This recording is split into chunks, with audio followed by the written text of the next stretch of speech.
you listen to reason? Will you open your eyes? It's a wonder what you'll find with an open mind. You may be surprised. Yeah, gotta get away from this illusion for the sake of the world. This delusion has gotta go. Yeah.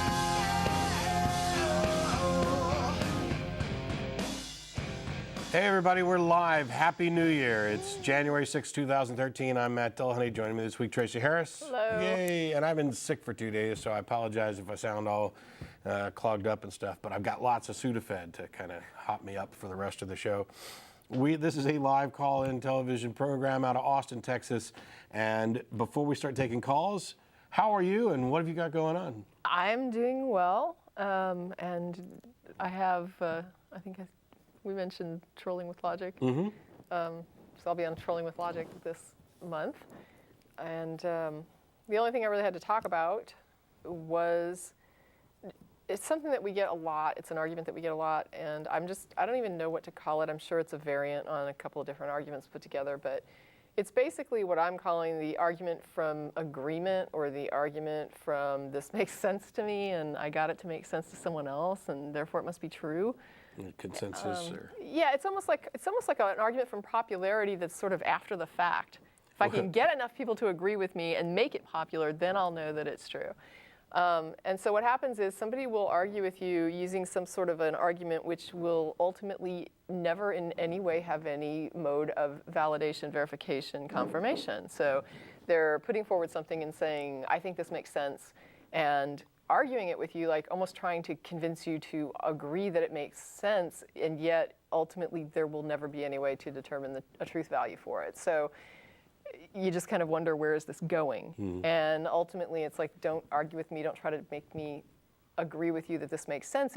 If at the end of it, when I say, okay, I understand why you're saying it makes sense, how do we verify this? If the answer is I can't, then it's irrelevant whether I agreed with you or not, because we're both sitting there saying, I understand why you think this makes sense, and yet we can't assign a truth value to it because there's no way to verify it or validate it or confirm it. So it was just a useless endeavor as far as time wasting, if the ultimate goal was to somehow determine a truth value for whatever it is that you're trying to talk about. If you're going to assert that it's worth believing, then you're going to have to assign, you're claiming that there should be a value of true.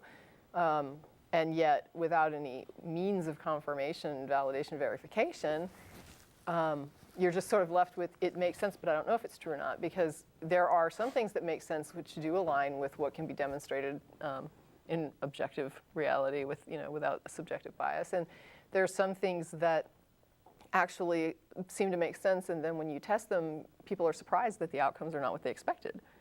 So just because something makes sense, or you would think that that would be an expected outcome, it doesn't mean that that's what you're going to get. And that's why people test things, because you have to remove biases. And sometimes what we think makes sense actually is not what's going on in reality. And so we have to find a way to differentiate those things that are reasonable but not true versus reasonable but true. And just because it makes sense to us is not really going quite far enough to assign a value of true to it. Yeah, I think it might actually qualify as an argument appeal to popularity. Yeah. Because I don't know that as a fallacy necessarily means that it requires a raw popularity, right, maybe a relative right. popularity. It's just amongst my friends. Other people agree with me, and so I'm right. And yes, if you're assigning a value of true to it, then reasonable doesn't cut it. It has to be better than reasonable. Yeah. So anyway, this is a live call-in show from Texas. We're going to start taking some calls here from around the world, starting with Marcus in Colorado Springs. How are you? Matt, how you doing today? Pretty good. And Tracy, hello. I got to say hi to you as well. I've watched both of you guys, and you guys are totally awesome. Thank you. You're awesome too, clearly. Thank you. Well, I just want to say something quickly, then I'll get to my question. I joined this group of free thinkers of Colorado Springs, and one of the people they're going to have here next month, I believe, is Richard Dawkins. And then they were throwing out people's names of, okay, who else we could invite over. And, Matt, I hope you don't mind. I did throw your name out there. And I was telling them that, about the ACA down there. And, so hopefully you may possibly be seeing an invitation from us. Okay, cool. So I was just in Denver. Okay, great. Yeah. So, but here was my question. From being in the military and just from my own personal life, I've seen so many things, religious, spiritual things, what have you. And one of the things that I've seen is like possessions, I guess.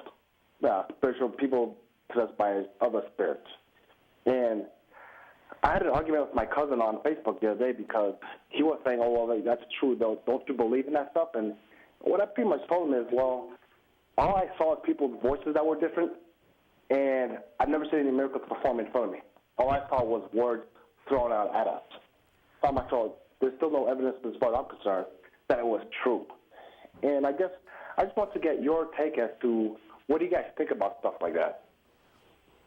I agree. I don't see any reason I don't know how they came to the conclusion that it's demon possession. Yeah, I don't either. I can't imagine how. I know that I got to see footage of recorded, I guess, what would be called possessions. They're labeled as possessions when I took anthropology, but it was strictly for, just like observing it. And it was what the populations themselves would refer to as a possession. And clearly, I don't believe that it's a possession. And a lot of times what was interesting to me is what they used some of these events in order to show the kind of bias that can occur during field research. So what would happen is we would read the account of the anthropologist who had looked at this event, that had been studying it. So there would be a video recording of it, and there would also be a written account of it. And when you read the written account, it was quite incredible. When you saw the video, it was quite less incredible. So a lot of times I think when people are actually in a situation, they are sometimes more impressed or more taken or I guess just sort of taken up with the situation. And they, even when they're trying to be objective and even when they are like a level-headed researcher, sometimes they can think that they're seeing things that they're really not. I mean, when you see the video played back, clearly some of the stuff's not happening. One of the things that I saw that I was very, very interested, couldn't wait till we got to witness like a levitation. The levitation itself, I would expect a levitation, just as a layperson, to be somebody not touching the ground. That's not what counts as levitation in these possessions. The levitations are merely contortions where, a lot of the body mass is off the ground. But it's certainly not something that's impossible. It's just something that's a contortion. And when you see it, it's not what you expect. So when you read these accounts and you see things like somebody recording that someone levitated, I can see how people reading it would think someone floated above the ground, sort of like what you see in The Exorcist. But that is not what's being described. And so I think sometimes people get misled by what's recorded and what is maybe put into literature on these things that isn't really what's occurring. And from a strictly skeptical standpoint, you've got two different things. You've got the event or the phenomena, and then the explanation for the phenomena. And so we've witnessed something or we've had a report of something, and now we need to find out what the explanation is. And inevitably what you find is that when they're talking about, for example, demon possession, they are just asserting an explanation. They're not demonstrating it. They're not providing any evidence. There's no reason to think that, oh, well, wait a minute, what's your justification for calling this possession at all? Well, it sounds like possession, or it's weird, or okay, but now you're just kind of making appeal to what other people have said about this. Where's the actual evidence that this is a possession and not something else? Yeah, in all the videos that we saw, I never once saw a demon. Yeah. Yeah. Well, I mean, in my situation, what it is I don't know if you guys I don't know if any of you are familiar with like Haitian culture, and because I am a Haitian. Oh, okay. And it was, I don't know precisely they call it demon, but they call it at least spiritual possessions. You see the person, all of a sudden their voice changes and, they're talking. Mm-hmm. Sure. And so, I mean, I grew up actually seeing that in my own family. Yeah. And so that's the thing my cousin was arguing with me about. Say, well, don't you, you don't believe that stuff? You saw it and everything. And I told him, I said, well, in all actuality, not to disrespect my father or anybody, anything, but I'm like, who's to say he wasn't high on crack and he just. You don't even have to go that far. No, you I mean, don't. look up Extraordinary Popular Delusions and the Madness of Crowds, which is from the 19th century, looking into phenomenon like this where people in a group engage in hysterical behavior. It's very often, apparently it's something that's trained that we learn. And we see this with speaking in tongues and other things like that. That doesn't mean that there's not some supernatural force involved, but it's more plausible given that we see this, happen in a physical sense all over the place. There's no justification for reaching to the supernatural to try to explain it when we can at least begin to understand it in terms of this is what human brains do from time to time in certain circumstances. Yeah, I don't even know if you can hear it or not, but Matt's got some kind of illness right now, and his voice has changed. I don't think it's a demon. I had the same thing actually a couple weeks ago, or the something rhinovirus similar. demon. And yeah, I had a severe voice change, and no demon as far as I'm aware. It was just flu or something, but. No, I mean that makes sense. Anyway, thanks a lot for calling in, Marcus. Okay. We appreciate Thank it. you. Have a good day. All right, you too now. Bye. All right. We've got Shane in Phoenix. How are you? Hey, Matt. Hey, Tracy. Hello. Thanks for having me on. Sure. Well, I was calling because I have checked your guys' previous atheist videos, and I was looking for a good debate atheist experience I had with maybe some theistic callers on morality, but I hadn't seen any. So then I looked at Matt's lectures on morality, and I still, I guess, leave not satisfied, I guess is the word. Okay. Because you haven't I hear your view of secular morality, and I was happy with that, hearing what you view on it. But I didn't actually hear any debates or counter views that was given with theistic debaters. So I saw your view, but I didn't see any theistic. Did you watch? Did you watch? There's two debates online. One I did against Father Jacobsy, and another one, and I apologize, I've forgotten his name, but that were strictly about morality. And then there were several other debates that ended up being about morality. I don't know if you watched any of those. Now, if you did, then I guess they didn't present it either. So I just feel free to make your case or question. Yeah, I wasn't content necessarily with Father Jacobsy. He's Catholic, first of all, and I'm not. No, he's not Catholic. He's Orthodox. Well, Yeah. in the end, I wasn't.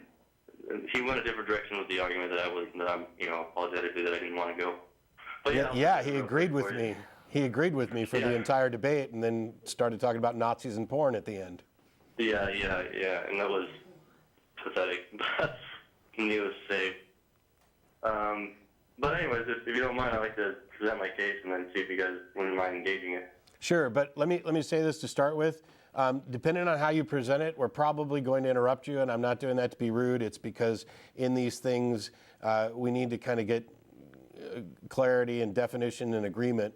Otherwise, we talk past each other, get to the end, and have to start all over.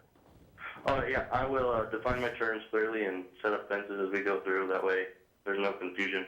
Okay. Okay, so I've organized it into five premises, and I've led it to a conclusion. First premise, that man is naturally a moral being. What exactly do you mean by that? That we naturally come to conclusions of morality, of right or wrong, naturally. Whatever by means that is isn't the point, but we naturally do.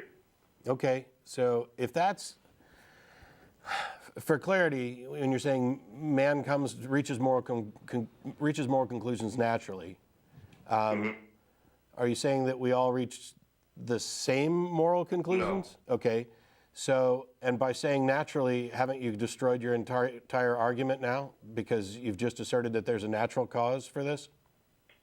Whether the natural cause is external or internal isn't the point.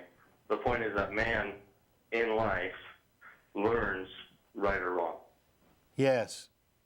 But Okay. there's, when you say that it happens naturally, I don't know where that to me, that's a defeater for the claim that there's a supernatural source.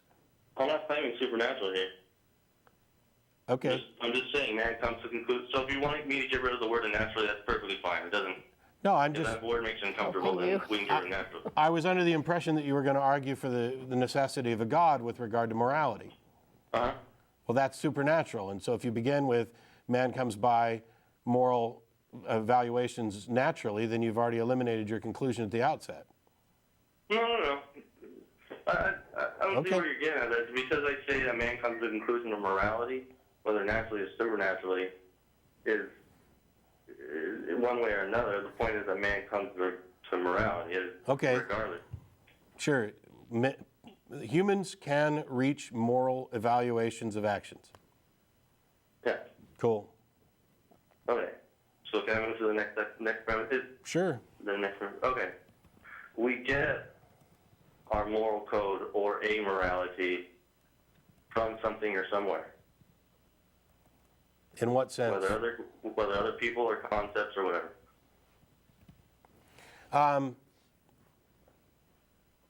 Well, I don't know that I necessarily agree with that Okay. because I don't know. Moral, you're moral, I'm moral. Well, what you seem to be implying is that we learn this and that our entire moral sense is external, or derived from something external.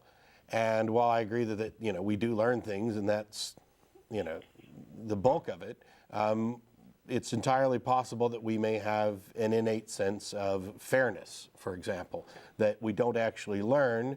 I guess we would have to learn it. Well, no, you have there's an innate sense of fairness, but what is fair is what you would learn Yeah. culturally. Is that fair to say? I mean, we have this idea. No. We have this. No, this- it's pretty much demonstrated that there's an innate sense of fairness. Other social species have it as well, and that's been demonstrated in labs. You can show that dogs and chimps have an innate sense of fairness, and we have that same innate sense of fairness. We do learn culturally, though, what is fair. So I'm not saying I'm not defining morality as fairness. You can look at something that doesn't affect you in any way or shape or form, whether it's unfair or fair, in your life, and you can say that's bad or wrong or good. Well, when animal behavioral psychologists are looking at moral behavior in other species, they're looking for metrics of fairness, empathy, equity, and compassion. And if you Based on natural instincts of survival. correct, But us, we as man, we have those people. too. Yes, we do have those two. correct. But it goes beyond those. Yes. Well, There are times when you're we have a culture that sets a framework for that. So in other words, a dog has this sense of socialization and fairness, and you can train the dog. So a dog, for example, in a pack, a wild pack, would have these very visible like survival things that are happening that it uses that for. But if you have that dog in your house, you could, for example, use those innate senses to train the dog not to sit on a sofa, which has nothing to do with the dog's survival. It would just be this weird little random arbitrary rule that you can get the dog to obey. So it's called conditioning. The dog Right, sees so- a goal so and in- he gets something for doing Okay, that, and right. so he repeatedly does it. some people, when they're talking about the moral sense, are talking about that innate sense of fairness, but there is a cultural component to it where your society does kind of dictate to you and get you to see things and say this or that is a fair situation. Well, in So- all honesty, we're jumping ahead. Okay. My all premise right. here, But you- because I was going to get there. My premise here was that we get morality, right or wrong, if you want to call it fairness or unfair. We get it from somewhere. That was my premise. yeah, it's innate. So I'm just setting up foundation as we move through. That's all. Okay.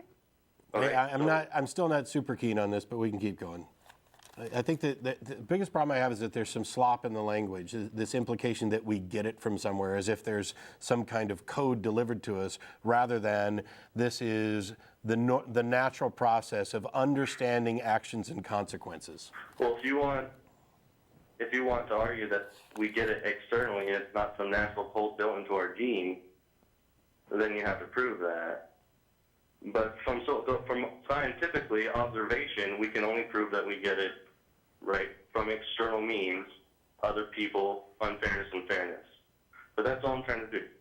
I'm trying to use. So, anyways, it's okay. We move on. Sure. Okay. So premise 3: atheism does not promote a moral code. Yeah, that's So it doesn't irrelevant. promote any, one way or another. I don't know why that's a premise. It's irrelevant. Atheism doesn't purport to So it's have a moral correct. code. It's nothing. It's Doesn't promote a moral code. utterly You're correct. irrelevant. Right, it's just their defense, because I've encountered people who disagree, but whatever. Okay. Yeah, we have two probably. Yeah. Okay, so premise 4. This is the one we're going to stop at. It's also premise 5. I know you guys want to argue this one most. Premise 4 is that evolution, and I want to define my term evolution, natural selection, adaptation, and for everything from thereof, microevolution, does or promotes no morality, or better, relative morality. I'm kind of at the point where I'm back to that original confusion because it produces that sense of fairness, but at the same time, it is the external environment that dictates to the thing that can determine fairness, Right. what is fair. So Right. the actual rule would be a social thing, but the sense of fairness would be an evolved trait, and that's demonstrably correct. Right, well, depending Okay. where you're at in the world. If we're talking about the external rules, then I would say, that's mainly probably going to be determined by survival, and in social species you're going to see a moral development, but it will be varied depending on where you're at and what group you're looking at. I was going to say, depending on the external environment, Sure. the creature we will develop different codes, different places. Sure. My point still is here that we're naturally moral beings, and we get it. But still, though, you're talking about just moral valuations, moral assessments, opinions, and saying that they can vary. Sure. Which is And- true. which is- I'm sorry, say that again? You're talking about moral evaluations and moral opinions, and that they can vary based on the situation. Fine. Correct. We agree, I think. Oh, okay, yeah. But that's Right. not moral relativism. Well, people disagree across the world what's right or wrong. But that doesn't mean that they're all equivalently correct or wrong. There's a difference between situational morality and moral relativism. Moral relativism is the idea that your culture necessarily defines what is or isn't moral, and that if a culture says, for example, slavery is moral, then that makes it so, and that's a position that I absolutely reject. It would have to align with the moral metrics. It would have to align with fairness, equity, empathy, compassion. If it doesn't, then you may be saying that you're going to do it, but you don't have really a moral case for it. Yeah, basically claiming something is moral and getting some people to You agree can still with do you it, and you doesn't can mean still that say it you're is. going to do it, and no one's going to stop you. And you could even say that you think you have some right to do it. But if you're throwing fairness, equity, empathy, compassion to the wind, then it wouldn't be a moral evaluation. It would be an evaluation of something else, like a. So you keep using this with fairness, with morality. I mean, Yeah. people do things that you deem unfair all the time, and they think it is fair. Well, I don't well, hang on. There's a slight error here, and saying fairness is not the only criteria, and saying that something is unfair doesn't necessarily mean that we think it's immoral. Correct. Well, I kept hearing fair, so. Well, yeah, sure. Well, I had a little list, but. I mean, morality is essentially about well-being, and she had a list of things that we use as evaluations for well-being. But just because something is unfair doesn't necessarily make it immoral. It's not the sole criteria. Otherwise, we wouldn't use the word moral. We'd just say fair. Do you think taking away someone's freedom of speech is fair or unfair?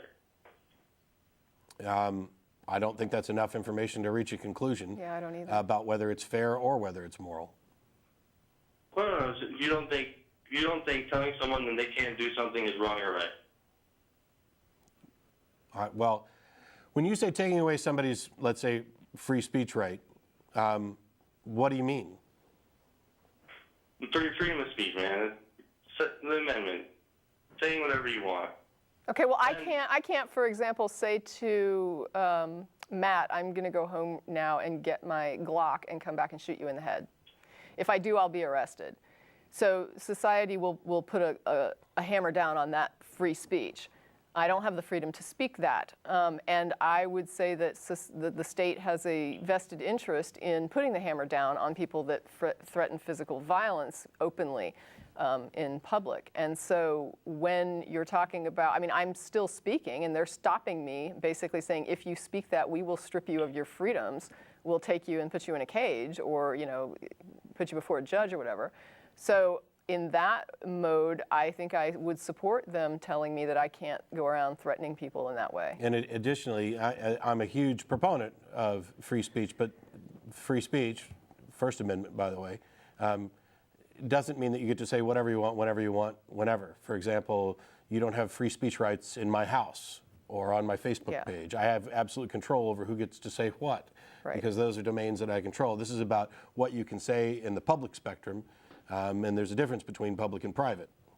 So I was just wondering, you know, the way you phrased it, would I be opposed to taking away somebody's rights to free speech? Yes, definitely. But I wanted to make based on what? Why? But I wanted to make sure that you weren't misapplying free speech. You know, this difference between public and private, or this difference between, or the distinction of a justified limitation on speech. Well, I'm just using freedom of speech as an example because she was saying based on fairness or unfairness. Sure. And that comes from culture. And so that, from so far, it sounds like you're defining morality based on fair and unfair. That's all I'm saying. So I just... No. And then, That wasn't a definition of, wait, that wasn't a definition of morality. That was a situational question. Well, I mean, we weren't, well, yeah, but when you're talking about an example, you're not defining something, you're simply working through an exercise. Well, we're doing observation here. I don't have to do an exercise, you can clearly see it's an example. It's something that's also tested and seen. Asking somebody if a specific act or action is what they would evaluate as moral or not moral isn't really getting to everything that they're saying is, you know, goes into that decision. Well, whether we prove the law is true or not, or the rule is true or not, we use that example to, if they break the rule. The law is not true or untrue, it's just simply the law. And the law isn't equivalent to morality. Correct. Well, the law is not. You guys agree that morality, we are natural moral beings, so... Yeah, but that's not law. You also argued in your seminar that there is such thing as objective morality. Yes. I read. And then you also said that objective morality is by pooled decisions of many who decide the most beneficial or goal-driven. No. Okay, so please redefine. He's asking what you said, how you defined it in your speech, so you'll have to take it's that. not just a mere thing about consensus. We are physical beings in a physical universe. We are subject to following physical laws, and so we can state truths about how things affect us.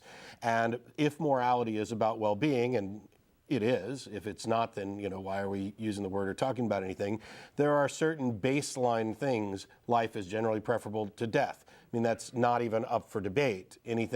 Death is obviously a violation of well-being. And you can begin with those simplistic things and build a system, which is exactly what I think we've done. But in any given situation, there is a finite set of possible actions, and you can compare those actions to other actions and determine that some of them are better than others, which means there is some set of one or more actions for any given situation that represent the moral pinnacle, the objective moral pinnacle for that situation. That's it. That's all I was saying. It doesn't say anything at all about whether this, matter of fact, the baselines can be arbitrary and subjective. I'm just talking about the objectivity of making assessments with respect to values. Yeah, and not everybody even knows why they make the assessments. When they do studies with moral dilemmas, for example, there's a lot of people that answer those questions when they're asked to explain why they think something would be moral or immoral. They can't even explain it. Like, they haven't even thought it. There's not really even a thought process happening with them. They simply have adapted to some sort of deep internalize the rules, I guess, or the concepts, their cultural concepts, to such a degree that they have this sort of innate sense without really knowing why. Kind of like someone can speak very well their native tongue, like native English, but if you start asking them about the grammar rules, they may not be able to answer you or explain why these rules happen, and yet they can follow the rules when they speak. But we have limited time. I want to make sure you get to this, because your argument is supposed to be getting to why God is necessary for morality. So I want to let you get there. Why God is necessary for, no, God is not necessary for morality. Oh. That's not where I'm going. Well, where are you going? I told you at the beginning. And sorry, I should have clarified. You're so used to Theist calling and saying you can't be moral unless you have God. I'm taking a little bit different approach. I'm saying because you are moral, it is the proof of the existence of God. Because we can't get an objective morality from anywhere else. Okay, first of all, Then you're saying you can't be moral without God. That's what Matt just said. Well, I'm moving through it differently. You're saying. No, you're saying that there can be no morality without God, whether we recognize that or not. Sorry, both of you are talking. Sorry. You're saying You're saying that there can be no objective morality without God, whether we recognize this to be true or not. Yeah. Yeah, you're not the first person to raise this. It's fairly common, and it's just. Well, first of all, I find it to be incorrect. And second of all, it's irrelevant because even if there is no objective morality, so what? Well, then you have to admit that whatever a different culture decides is correct or wrong, then you must bow to it and then understand that, well, they decided their value principles. Who am I? I live in America. Well, hey, you know what that sounds like to me? That sounds like Christianity. God has decided what's right and what's wrong. It doesn't matter if I agree with it. Who am I to agree? I mean, the theistic propositions for morality do not solve any of the problems that they claim exist within secular morality. If what is moral or not is determined by a dictate from a God, then that's not moral. Well, it means people don't have morality at all. Sure. Let me ask you something. If everyone in America just obeyed the laws, would we have crime? Let me ask you that. Well, that's cyclical. I mean, that's circular because the law. I mean, you could make laws that were heinous, and if everyone obeyed them, we'd have no crime. But that doesn't make the law good. Because crime would be whatever is going against the law. So yeah, you're. That's the point. It doesn't matter if it's heinous or extreme. The point is if everyone obeyed it, would there be no crime? That's yes, correct. because crime is defined as not obeying the law. As a violation of the law. Thank you for the circular argument. But moral and immoral is not. You're making a transition here, and basically you're implying that something's moral just because God says so. So if God says that it's moral to kill your kid, is that right? And I'm saying that morality is more than just what any individual, God or not, dictates. That morality is necessarily about the well-being of thinking creatures, and that it is bound by the physical laws of the universe that we inhabit. Yeah, because of cause and effect. If you don't even think about it, if you're not evaluating. By the creatures, then when you look at other creatures who do things you disagree with, well, who are you to say that you disagree with them? Because you can still make more reasonable arguments about what is best. Based on what? Based on the things that Matt was talking about earlier. Reason, evidence, and empathy. That's goal-driven most beneficial means. Reason? Yes. No, it's not. It's not simple consequentialism. No, it's not simple. It's not simple. Most beneficial.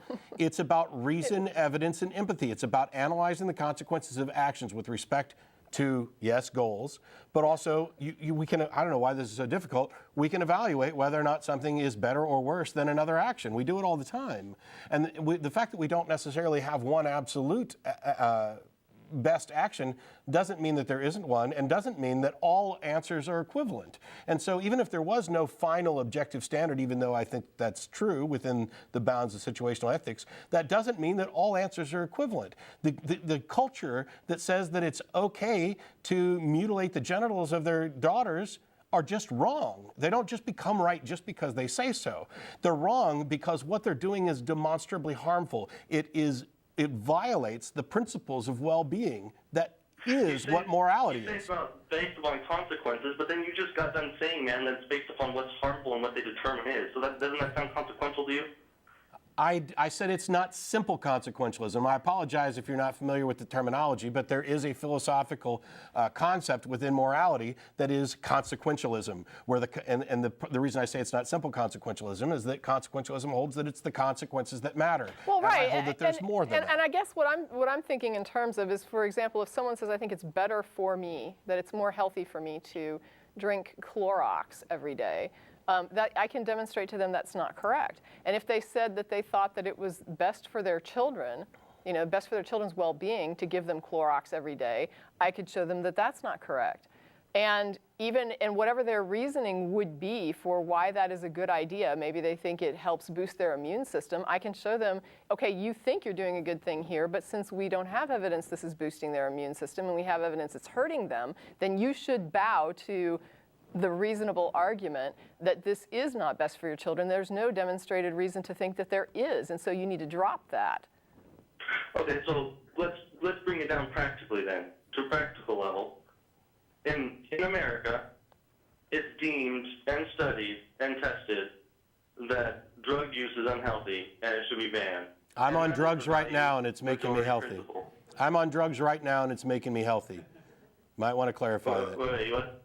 But not the drugs. There are people who use it that's not unhealthy. So I'm not talking about you. Oh, okay. I'm So talking about the value principle.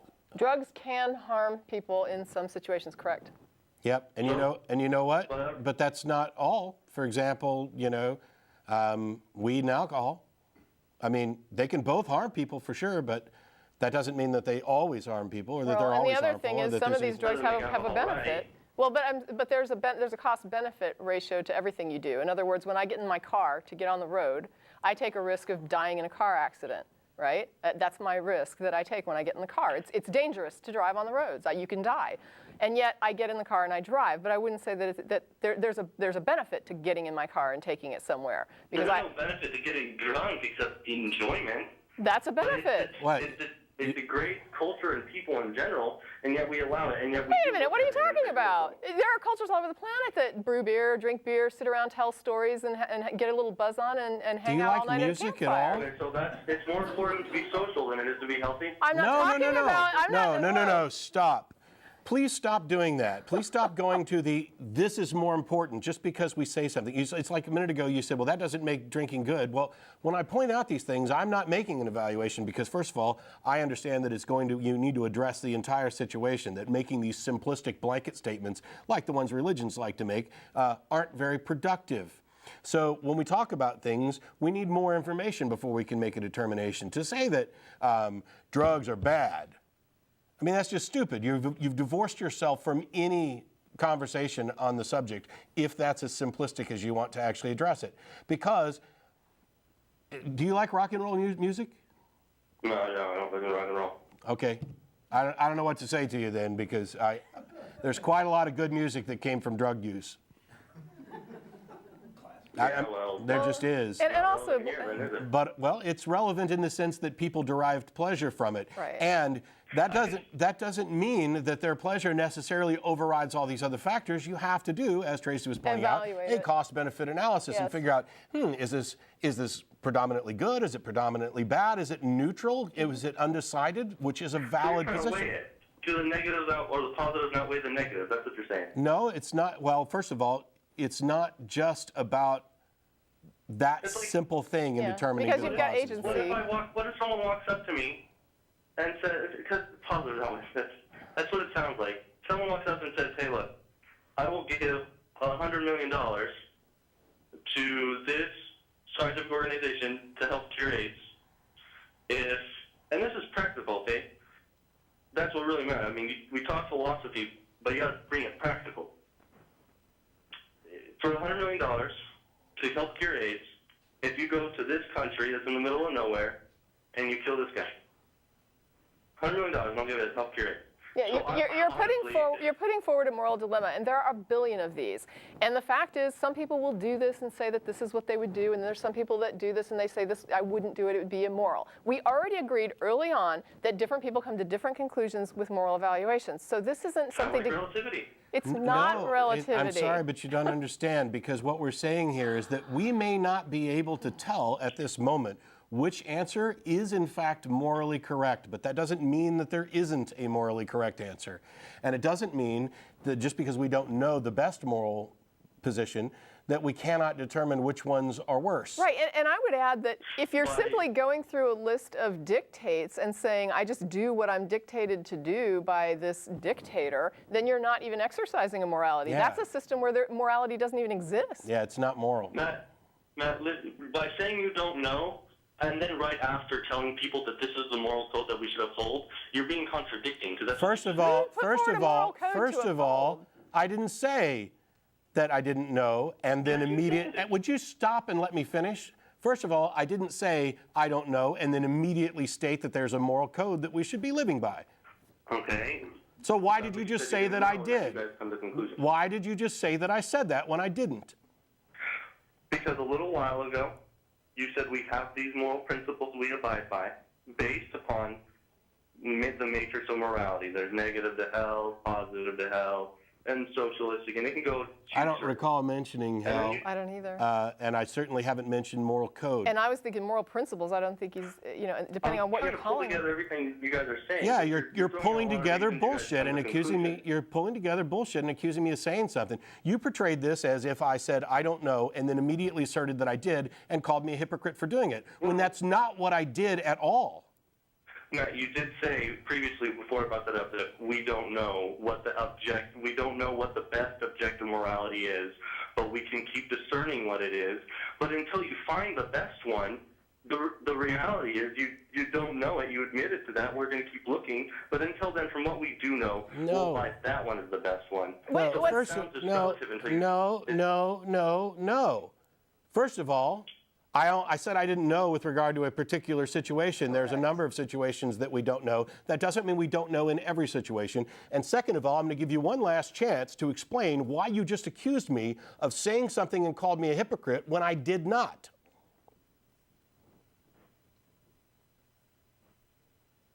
Hello? No, sorry, I'm here. I want to pick my words carefully. I don't want to offend you.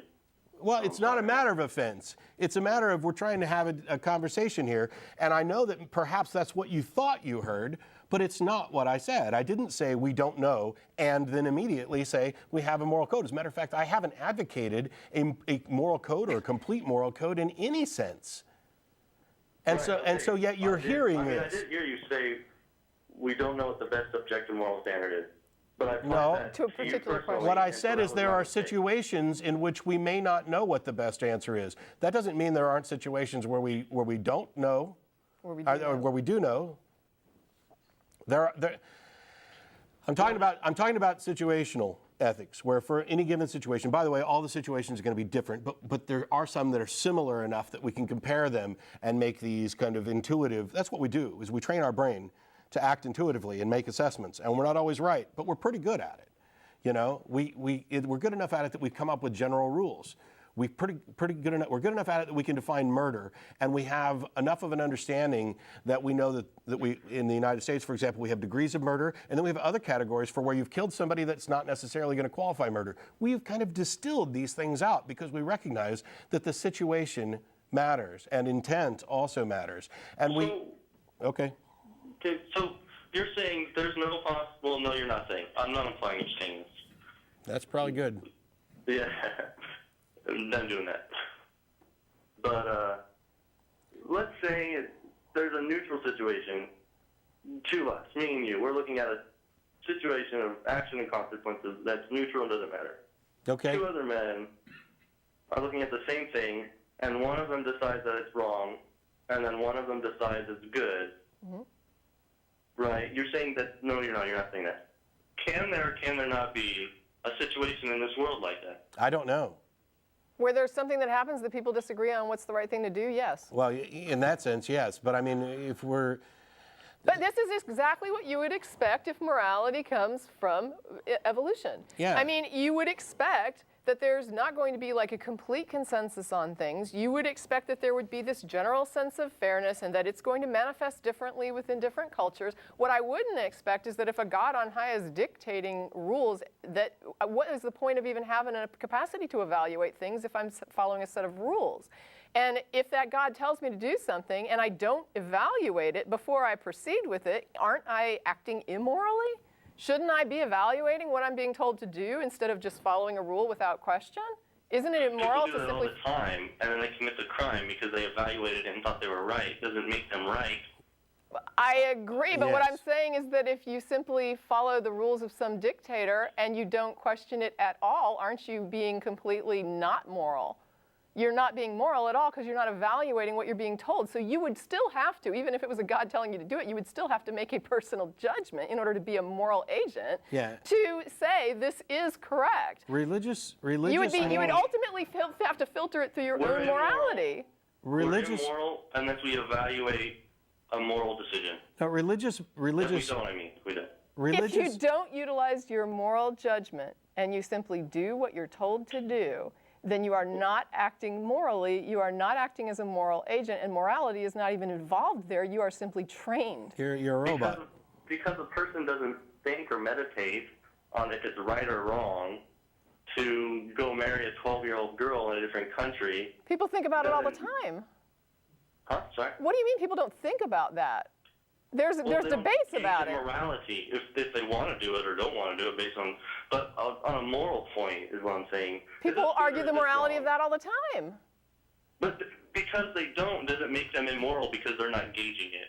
As, is this a moral or moral? I didn't say it makes you immoral. I said it makes you not moral. In the sense that you are not making a moral evaluation. Any morality. You're not making a moral evaluation. Yeah, you're not a moral agent. You're simply a dog not sitting on the couch because someone told you not to sit on the couch. You don't even know why. Divine command theory, the religious proposition that God dictates morality, is in fact immoral, and it forces you to sacrifice your humanity and pollutes your moral compass because you are stuck doing whatever this God supposedly says is good, whether or not it's actually good. And we already know that there are, for example, commands in the Bible that are not morally correct. So compared to America then, or any government that says don't do this, and then you sit down and you think about it before you decide. Hey, and yes, you come Shane. to a conclusion that it's wrong. Shane. Yes, Shane. and we do, and we can change that. We change laws all the time. That's correct. America isn't a God dictating Please things. note that we no longer have slaves in this country. We changed because we learned that it was wrong. Exactly where's your Bible that's updated to show that slavery's wrong? It sounds like you're trying to claim objective morality and then saying the Bible, but it sounds relative. But then you're saying the Bible needs to be relative and needs to change via more insight or something? I mean, yeah, simply asserting that those heinous rules in that book are moral and that you follow them because they're moral, and then saying you don't even question them or evaluate them and that you somehow think that makes you a moral being is completely nuts. It means you don't understand morality. I do question and evaluate the reasons. Then you're following your own morality then, aren't you? No, I would follow it whether I was right or wrong. The point of the okay, so even if, so what you're saying is you evaluate it as a simple waste of time exercise, because even if God tells you to do something and you think it's horrible, you would still do it because you would simply say, I just can't trust my moral judgment, which means that you would proceed following an order that you have evaluated as horrible simply because you were told to, and you think that makes you moral?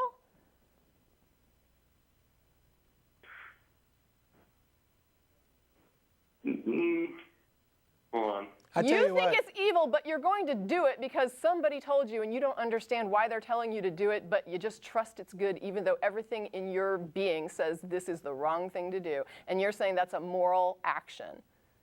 Because, first of all, because I say it's wrong does not make it wrong. Let's make Correct, that clear. but it makes it in your head, you only understand it as wrong. You can't see how it wouldn't be wrong, but you're doing it anyway, which means that you are basically saying, I'm throwing my moral compass out the window, my morality out the window, and just following an order. It could be wrong, too. It could be, but it's the only compass you have.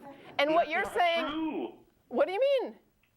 The moral compass I have is, by the way, according to the Bible, which you're trying to discredit, I know that's where you're going, is depraved and lost and it's full of sin and evil. There's no way it could understand good in the first place. So then why do you evaluate these rules from God that you just told me earlier I do think about it? Why do you even think about it if you know that your thoughts are corrupted and can't be trusted? Why even bother wasting an ounce of energy trying to decide if your actions are good or bad when you're simply going to follow orders in an unthinking fashion in the end? And why do you believe? You don't understand Christianity. The whole reason I do. Understand the morality. I understand it.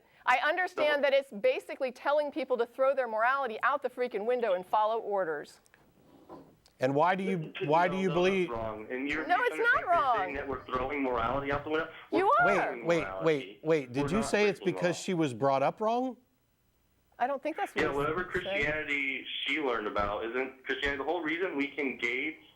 We were the totally wrong type of different Christians. evil. It doesn't matter because whatever Christianity I was raised in is irrelevant because you've already admitted that this is what the Christianity you believe in says. You basically said that you would throw your moral opinions out the window, that if something seemed just completely vile and evil to you, if God told you to do it, you would do it anyway because you do not trust yourself, which means that you are saying that people, although they are moral agents, it's an irrelevancy because they need to not use their morality. And they need to not morally evaluate anything. They need to just do what they're told and not think about it and throw their morality out the window. That is exactly what you said. And what's That's right. and what's Shane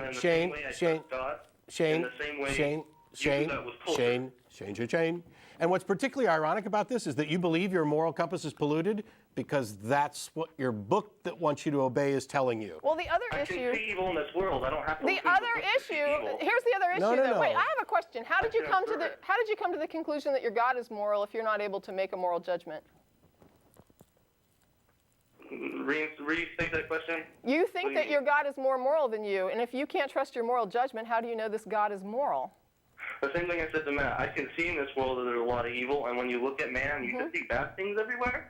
The natural question you come to is maybe you shouldn't trust, others or yourself on what's right or wrong. That didn't answer her question. But you're You saying have your own moral code that you break all the time. No, that's- you how- have decided that this God is the moral compass to follow, and what I'm saying is, how have you determined that this God is moral if you have no way to morally evaluate it?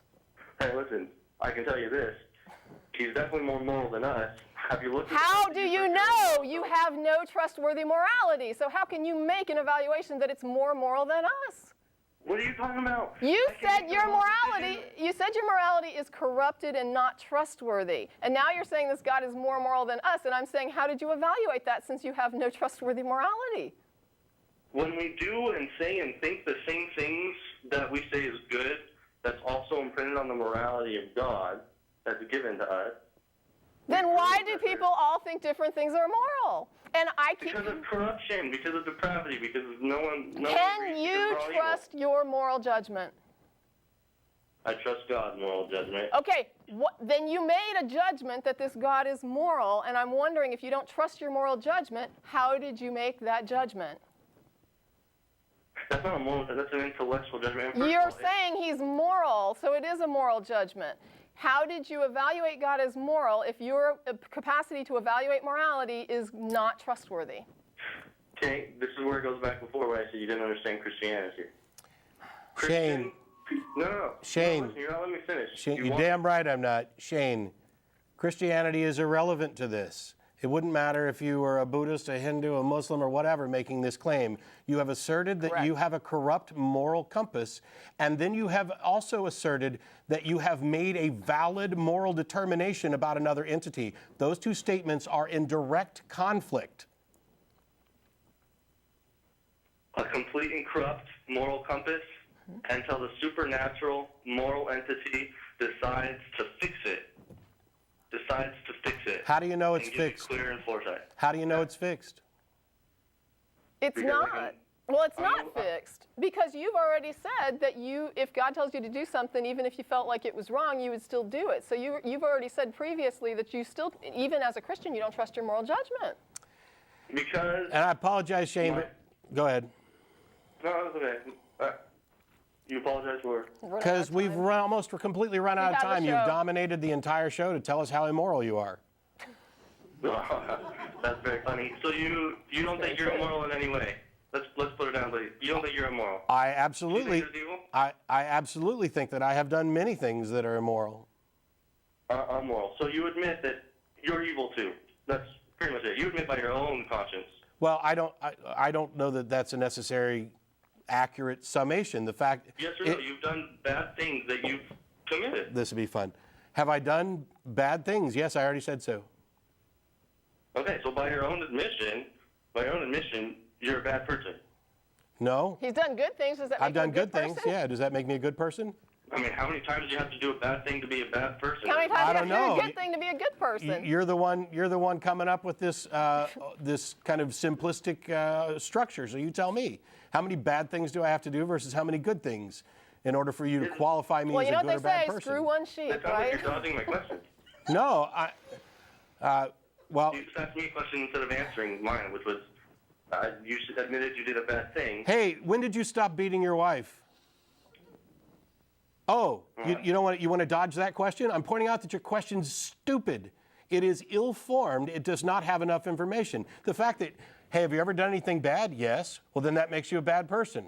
Does it? Does it really? Does doing something bad? Isn't there some sort of scale? I'm asking questions to follow up. Prove it, doesn't it? So don't accuse me of not answering your question when I answered it and asked a follow-up. If you're dishonest again, I'm just going to write you off as too damn immoral to even talk to. Well, we're almost at the end of the call anyway. I mean, we're at the end of the show. Are you making a joke there? You just got done saying that. I think it was tongue-in-cheek. I think you're more moral than your God, and you just haven't figured it out yet. Yep, I think pretty much everybody is. But So why is God so immoral? First of all, why is God so immoral? I don't know. Why don't you ask him? yeah, first of all, I would love to know why he's so freaking immoral. I don't think that God exists, but if we're talking about the God character in the Bible Right. as God is represented, As he's written, it's horrible. you know, it's a pretty horrible, jealous, angry being that advocates slavery. I don't know why he's that way. Maybe he's I just said a to dick. somebody earlier today that you either have a God who sends child rapists to rape children, or you have a God who simply watches it and says, when you're done, I'm going to punish you. Does child rapism make you mad, Matt? I mean, do you hear about that and get angry? Yes or no? What? Do you get angry when you hear about a child rapist? Yes. Well, so why shouldn't God get mad when he hears about evil in this world? You tell me that.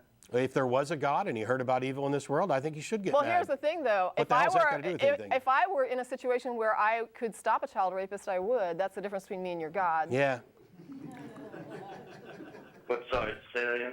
If I could stop a person from raping a child, I would. That's the difference between me and your God. He watches and says, I'm shutting the door and you go ahead and rape that child. And when you're done, I'm going to punish you.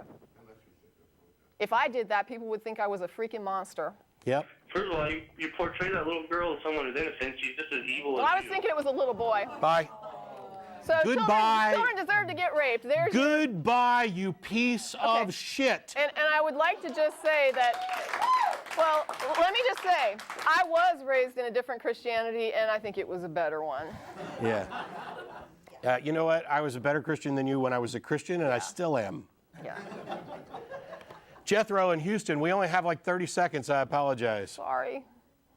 Oh, man. I'm so sorry. But your call was about morality, and that's what we've been talking about. Did we answer Yeah, I it? know. It was. I don't even know that I want to talk anymore. That was scary. Oh, Well, send me an email and call back another week. we're sorry. All right, y'all gonna cut me off Or in a second, right? Yeah, can like- we hold and do after show with him? We can. Well, stay on. No, I have to go. They're I putting up the can't. credits. Tracy can. I'll call back. All right, thanks. Okay. So we got basically 2 calls in on this show. That was an excellent call, though. I loved it. I'm glad we got to talk Right about up to the that. point where he admitted what a colossal piece of shit that he is. Loved it. And actually, I think he's better than that. I think at that point he's flailing around making excuses because he's just desperate. I love that call. But thanks to everybody. I won't be here next week. I'll be in San Diego talking about morality. But I think Russell and either Martin or Jeff D will be on. I know they switched. We'll see you then.